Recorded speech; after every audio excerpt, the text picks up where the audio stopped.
Breaking news. తిరుమలలో మరో అపశృతి. తిరుమల లడ్డూ కౌంటర్లో అగ్ని ప్రమాదం. నిత్యం భక్తులతో కిటకిటలాడే లడ్డూ ప్రసాదాలను అందజేసే ప్రాంతంలో ఈ ఘటన జరగటం భక్తులు భయభ్రాంతులకు గురై పరుగులు తీశారు. 47వ నెంబర్ కౌంటర్లో ఈ అగ్ని ప్రమాదం చోటు చేసుకుంది. కంప్యూటర్ సిస్టమ్కు సంబంధించిన యూపీఎస్లో షార్ట్ సర్క్యూట్ రావడంతో ఈ ఘటన చోటు చేసుకుంది. విషయం తెలుసుకున్న సిబ్బంది వెంటనే సంఘటనా స్థలానికి చేరుకుని మంటలను అదుపు తీసుకుని వచ్చే ప్రయత్నం చేశారు.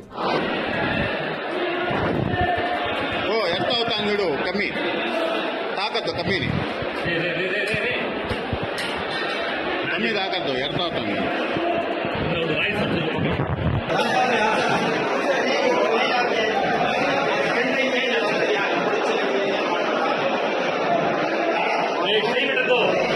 Hey,